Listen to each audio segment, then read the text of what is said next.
Ladies and gentlemen, find your nearest safe space. This is a trigger warning. I'm about to give some opinions.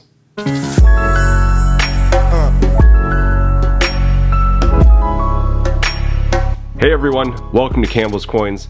What is the best silver bar out there? What is the best size to buy for investing, collecting, and stacking?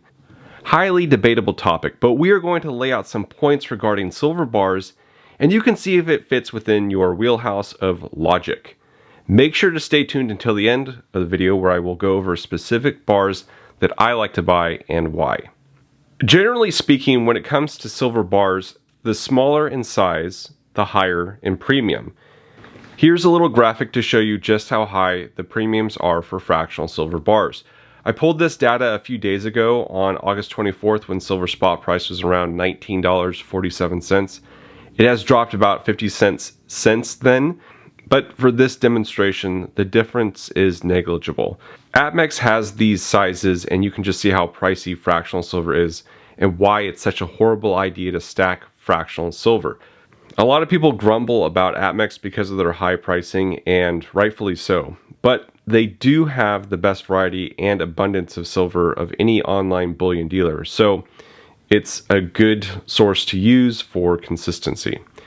Stacking 1 gram pieces is insane. If you were to buy only 1 gram pieces, buying an ounce will cost you 13 times over spot. A 5 gram bar will be about 4 times over spot price, and a 10 gram bar is a little over double spot. Now, these are also pretty generic brands like Valcambi.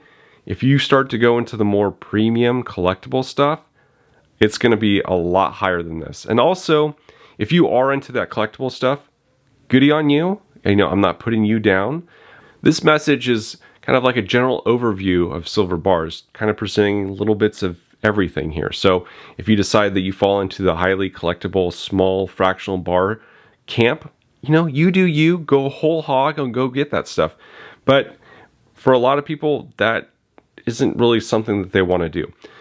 But it is an option. If you aren't able to buy a full ounce of silver at any given time, I suggest that you just hold off and save up. Premiums can fluctuate greatly. A few years ago, there was no demand for silver. It languished at $15 an ounce for a very long time. I could get 1 ounce generic bars for like 75 cents over spot. I could get 100 ounce bars for basically 50 cents over spot. And it almost always used to be the case that one could get a 100 ounce bar for like slightly over spot, like 5 cents, if not at spot. Nowadays, this is not the case. The premiums on silver has dropped since silver dipped below $20 this year, but it was just 6 months ago that we saw 100 ounce bars at about $2 over spot, sometimes $3. Kilos were at $3 to $4. 1 ounce bars around $4 to $5. It's a good idea to check out prices between all the sizes to see what's priced better. Sometimes you're able to find a smaller bar at a cheaper premium compared to a larger bar from the same mint. I'm not saying that's always going to be the case, but it does happen, and it's a good idea to shop around. One thing that people might want to keep in mind is sizes, liquidity, and taxes. There's a lot of new reporting requirements for some of these payment apps that a lot of us use. I believe it's $600 now on Venmo. Biden just hired 87,000 more agents for that 3-letter agency that we love so much. $600 is not a lot, but the government needs its taxes for all its reckless spending that it's doing. Congrats to all of those who had a $10,000 loan forgiveness. You, your child, and your children's children will be paying for this little currency printing episode in the form of taxes and inflation for many years to come. If you think that they aren't cracking down on the middle class and their taxes, I have a bridge to sell you. But I digress. Selling a kilo silver pushes one above this $600 threshold at current spot price. So if you stack kilos and 100 ounce bars solely, it can put one on some radars if you decide to liquidate some of your stack. Versus the smaller sizes. One can liquidate the 1 ounce pieces and remain under the threshold. Say you only wanted to sell like 20 ounces. You can still sneak under that $600 threshold, and you can do it with 1 ounce pieces or, a 10 ounce bar. Some might not care about this, but this is just more food for thought. Liquidity is very important when it comes to the larger size bars. Obviously, 1 ounce bars are extremely liquid, but your buyer pool shrinks a bit when you move up to the kilo and 100 ounce bars. If you foresee liquidity being an issue for you, then I would pick the smaller sizes. When it comes to liquidity, I have found the 10 ounce bar to be in the sweet spot for a variety of factors. Decent premium, great size, and highly liquid. The title of this video is to go over the best silver bar for stacking, investing, and collecting. For stacking, I don't think you can go wrong with Germania Mint. They make a variety of sizes that are all feature packed. They have 4/9 fine purity. Most silver bars out there are only 3/9 fine purity. Does that extra 9 make a difference? I leave that decision up to you. For me, it doesn't. Each bar has the brand stamped on it, a serial number. It is individually wrapped with its own box, and it has a hologram on the back of the bar. The best part? Germania Mint makes one of the lowest premium silver bars out there. Collecting and investing is pretty similar, but it's also different. Same, but different. But still same. There are a lot of bars that would fit into this section, and a lot of it is very subjective. Pours are one such example. Some people view those artist pours as investments. I could see the collectability side for sure, but not really for investing. Some pours are crude and some are just phenomenal. The crude pours could be very successful and popular simply because a YouTuber makes them.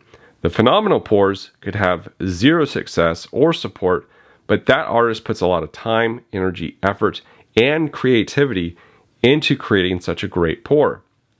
There are a few pour artists out there who do a great job. I'm not the biggest fan of any pour bars for investing. I do have a couple, but you can take any pour to an LCS and they will offer you less than spot for it and throw it into the junk pile.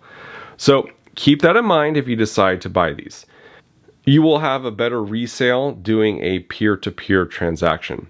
I would only buy silver pours because you like collecting them, but just know that the resale value is more than likely nil. Another part of the silver bar investing niche that I don't understand is the vintage commercial produced bars from like the 70s, 80s by like Engelhard, Silvertown, Johnson Matthey, and many others which I couldn't even bother listing here because they're so freaking rare. And these all command extremely high prices. People go absolutely nuts for these. Oh, this has a waffle back design. This is a rare serial number. It's just a silver bar to me, and any amount above the standard premium for that bar size is too much. I'm sure that some folks' heads are exploding right now. How could you not recognize rare silver bars? It's okay to have different views. I'm really happy that you like them. If you're looking for a silver bar investment, I would look to commercially produced bars with low mintages. I know that this sounds contradictory to my comments on the vintage bars, and yeah, it is, but again, it's different, and the position I'm taking is from a widely accepted popularity stance. Vintage silver bars have a following, but it's very niche. From what I've seen, some brands like Pamp and Geiger have extreme popularity with many stackers, and they still hold their value. Let's say you go to your LCS or some marketplace with generic silver bars. They might purchase them, but there might also not be that much interest. Versus highly liquid silver bars made from mints like Pamp and Geiger, those might sell much more quickly and command a higher premium. What size silver bar do I prefer? The great thing about silver bars is variety. You can find any size bar for your wallet. While I do have a few 1 ounce bars and other odd sizes in my stack, I prefer to have 10 ounce and kilo size bars, and I find them to be the best. I have found that their premiums and size to be perfect just for what I'm doing. 1 ounce bars are small and they're difficult to store and to stack. There isn't a whole lot of tubes out there for the 1 ounce bars. And then if you have like some really rare bar and you want to try to protect it with like a plastic case, you know, you can't, it's difficult to find something to stack those in. I stack 1 ounce coins because I find them to be a better option to store over the 1 ounce bars. 10 ounce bars is a good hefty size. I can really feel the density of the silver in this size. Because of the size, they can be easy to store and the premiums aren't that terrible. Kilos are my absolute favorite. The size is really great and the premiums are not too bad. Premiums on all silver sizes have been quite high for the last few years, but it's coming down. And if you were to look at the premiums between the kilo and the 100 ounce bars, I don't think there's really that much of a difference to justify buying such a large size bar. I would rather have like 3 kilo bars and then some 1 ounce coins than a 100 ounce bar. If you're forcing me to choose just one brand to buy going forward and forsaking all the others, my pick would have to be Geiger bars. Their quality is top notch and very consistent. It's hard to choose, but a close second and third option would be pamp and germania mint. I will have a video out on this mint in the future, so stay tuned for that one. If you're looking to pick up Geigers, I do have a source in the States who buys them from Germany. His handle on Instagram is silversurfer910. I met him in person and he's a really nice dude. He is also one of the few individuals on my list of trusted sellers on Instagram. Hit him up in the DMs and he can let you know when you can get in on the next shipment. I hope this video has helped you. This is a really expansive topic and I've had to generalize in some areas to keep the video short. About a month ago I received some mail and shamefully I haven't shared it with you all. Patriotic Stacker sent me some stickers and an entry into his GA. It's a Barber dime. It's a 1903 O. Barber dimes are so cool because they're so rare. Thank you for the entry and for the coin, Patriotic Stacker. Next, Pistol Pack and Pilot sent me some stickers, one of which is not YouTube safe, so I have some dimes covering up some areas on her chest. A very kind letter, a keychain, a coaster, and a couple of gold backs. The letter reads, Campbell's Coins, I don't say this to too many content creators, but you are definitely one of my favorites. Top 3 actually. Your knowledge and quality of content really blows me away. If more quote-unquote YouTubers were as grounded as you are, Mrs. Triple P would never get me off my phone. Keep up with the amazing work. Your bud, Pistol Pack and Pilot. Well, that's very kind of you to say, Triple P. I really appreciate our candor and friendship. Thank you, fellas, for your kindness and generosity and sending me all this fun stuff. And it's really, you guys, I mean, I'm sure there's a lot of others out there, but you guys are really creative with your stickers. I'm just blown away at all the different types of stickers that everyone has. It's really cool.